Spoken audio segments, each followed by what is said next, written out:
नमस्कार, जय हिंद। मैं रामलखन सैनी हमारे YouTube चैनल वाईफाई नॉलेज में आप सभी का स्वागत करता हूं। गाइज, पिछले वीडियो में हमने क्लास 11 की जो ज्योग्राफी की बुक है, जिसका अध्याय 1 है भूगोल एक विषय के रूप में, ज्योग्राफी एज ए सब्जेक्ट, उसका विस्तार से अध्ययन किया था। और उसमें हमने भूगोल का अर्थ, भूगोल की परिभाषाएं और भूगोल के विषय क्षेत्र के बारे में विस्तार से चर्चा की थी।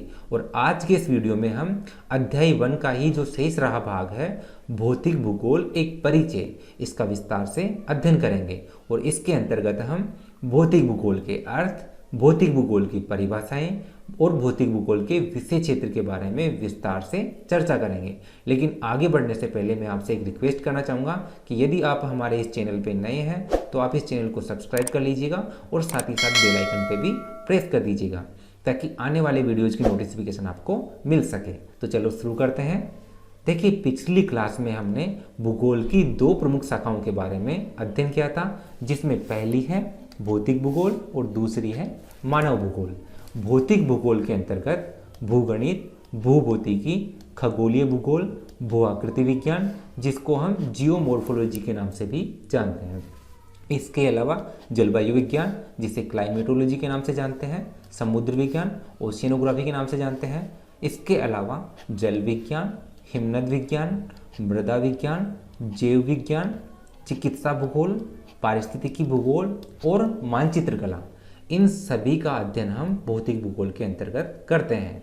बात करें मानव भूगोल की, तो मानव भूगोल के अंतर्गत आती है आर्थिक भूगोल, कृषि भूगोल, संसाधन भूगोल, औद्योगिक भूगोल, परिवहन भूगोल, जनसंख्या भूगोल, अधिवास भूगोल। और अधिवास भूगोल को भी दो भूगोल में डिवाइड करके अध्ययन किया जाता है। पहली है नगरीय भूगोल और दूसरी है ग्रामीण भूगोल। इसके अलावा राजनीतिक भूगोल, सैन्य भूगोल, ऐतिहासिक भूगोल, सामाजिक भूगोल और सांस्कृतिक भूगोल, इन सभी भूगोल का अध्ययन हम मानव भूगोल के अंतर्गत करते हैं। देखिए, मानव भूगोल को कक्षा 12 के अंतर्गत रखा गया है, जबकि भौतिक भूगोल को कक्षा 11 के अंतर्गत रखा गया है। इसलिए कक्षा 12 की क्लासों में हम मानव भूगोल के बारे में जानेंगे, जबकि कक्षा 11 की क्लासों में हम भौतिक भूगोल का अध्ययन करेंगे। आगे बढ़ते हैं और जानते हैं what is the physical geography, यानी कि भौतिक भूगोल क्या है। बात करें यदि हम पिछली अर्ध शताब्दी की, यानी कि 1950 के पश्चात में भूगोल के क्षेत्र में कई अनुसंधान हुए हैं, कई अन्वेषण हुए हैं और कई खोजें हुई हैं। इन अनुसंधानों, इन अन्वेषणों और इन खोजों के माध्यम से हमें भूगोल और साथ साथ भौतिक भूगोल के बारे में कई सारे नए तथ्य, कई सारी नई जानकारियाँ हासिल हुई है।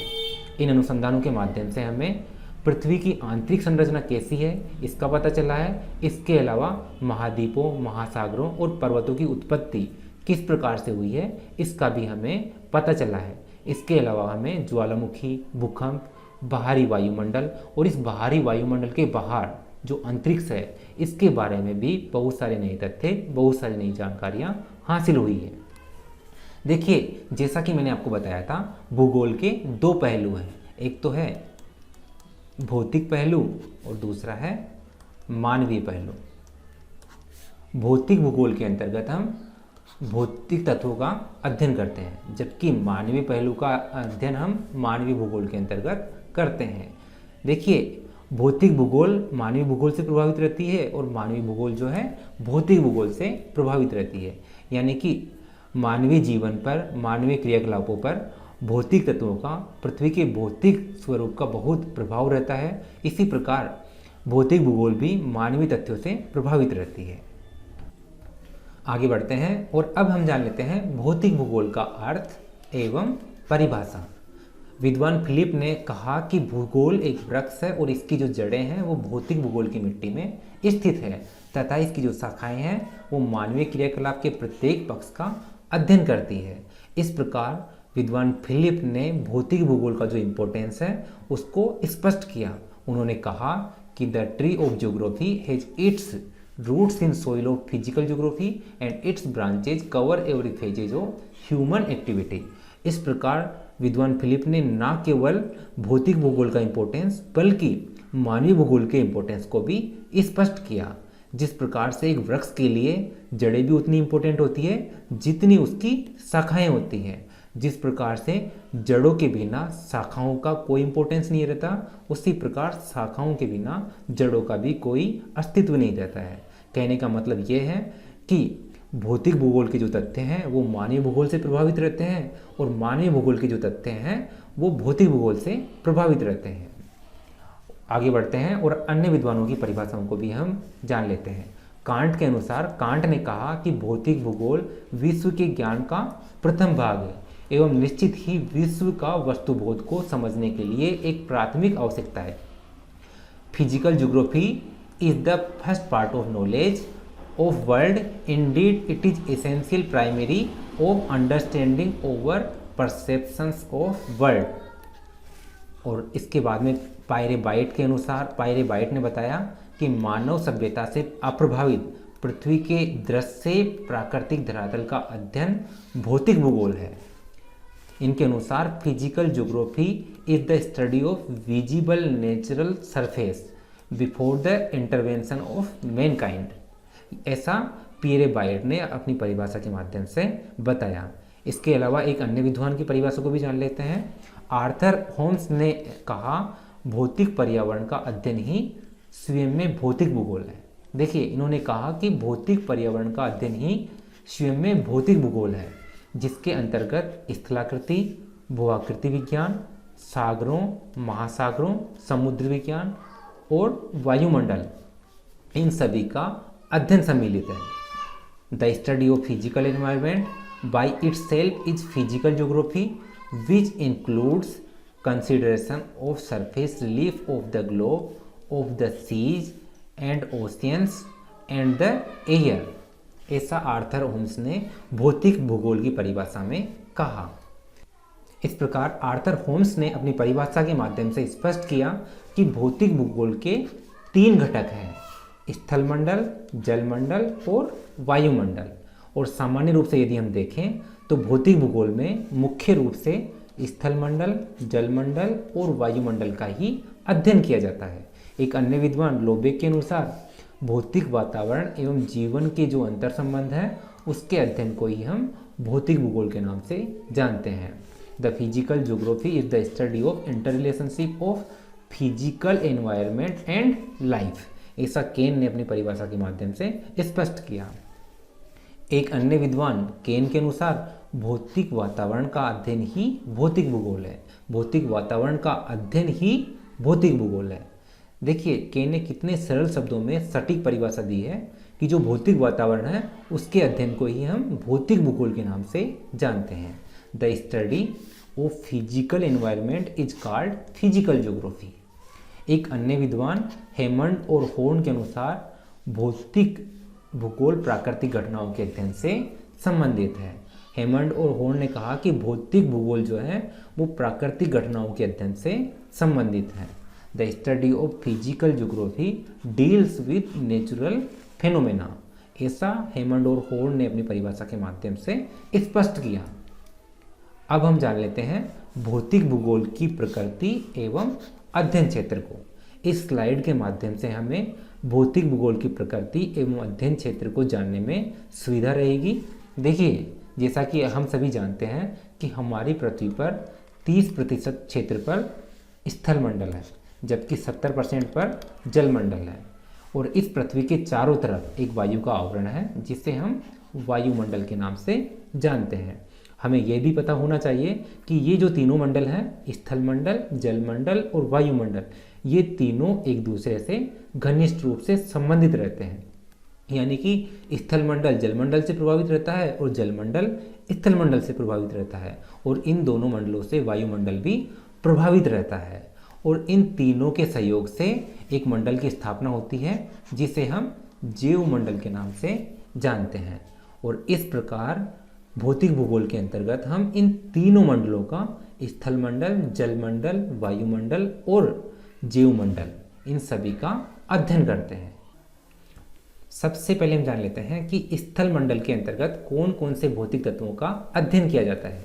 देखिए, स्थल मंडल में पृथ्वी का भूवैज्ञानिक इतिहास का अध्ययन किया जाता है। इसके अलावा पृथ्वी का जो भूगर्भ है उसकी रचना किस प्रकार से हुई है, इसका अध्ययन भी स्थल मंडल में ही होता है।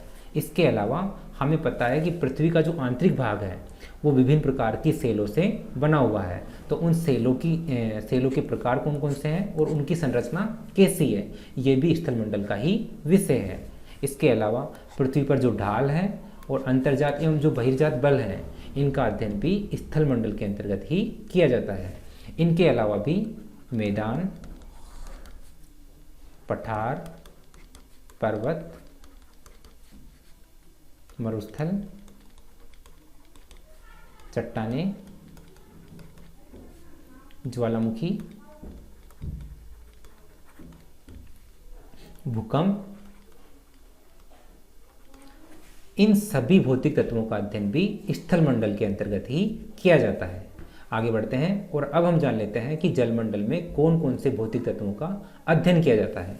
देखिए, जलमंडल में सागरों एवं महासागरों की जो उत्पत्ति है वो किस प्रकार से हुई, साथ ही साथ उनका वितरण किस प्रकार से है, इसका अध्ययन जलमंडल में किया जाता है। इसके अलावा समुद्री जो नीतल है, देखिए समुद्र के अंदर भी एक स्थल होता है। समुद्र के अंदर एक निश्चित गहराई पर जाने के बाद में एक स्थल आता है जिसे हम नीतल के नाम से जानते हैं, उसका अध्ययन भी जलमंडल में ही किया जाता है।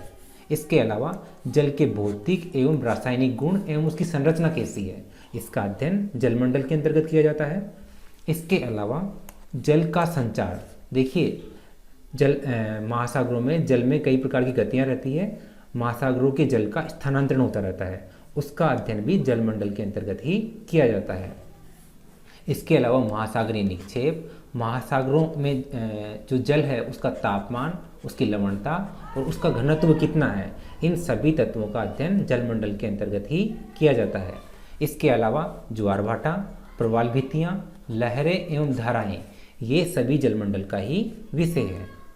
बात करें वायुमंडल की, तो वायुमंडल में देखिए वायुमंडल की संरचना कैसी है, वायुमंडल का संगठन जो है वो कौन कौन सी गैसों से मिलकर बना हुआ है और कितनी मात्रा में उनकी वायुमंडल में उपलब्धता है।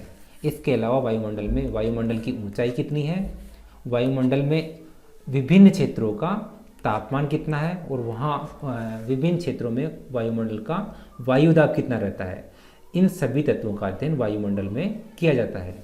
इसके अलावा पवनों की गति, दिशा, उत्पत्ति किस प्रकार से हुई, पवनों की गति कितनी रहती है, उनकी दिशा कौन सी है और उनकी उत्पत्ति कैसे होती है, इन सभी का अध्ययन वायुमंडल के अंतर्गत किया जाता है। इसके अलावा आर्द्रता, वायु राशियाँ एवं विश्व के जलवायु प्रदेशों, मेघाच्छादन और वृष्टि यानी कि वर्षा का अध्ययन भी वायुमंडल के अंतर्गत ही किया जाता है। लास्ट में है जैवमंडल। तो देखिए जैवमंडल के अंतर्गत समस्त प्रकार के जो जीव हैं, जिसमें मानव, जंतु एवं वनस्पति, इन सभी को शामिल किया जाता है कि उत्पत्ति कैसे हुई है, इनका विकास कैसे हुआ और इनका वितरण, विभिन्न क्षेत्रों पर इनका जो वितरण है वो कितना है। इसके अलावा इनके आवास स्थलों का, इनका जो जीवन चक्र है, इन सभी का अध्ययन जैवमंडल के अंतर्गत किया जाता है। इस प्रकार आज का हमारा ये वीडियो समाप्त हुआ। आशा करता हूँ आपको ये वीडियो पसंद आया होगा। धन्यवाद।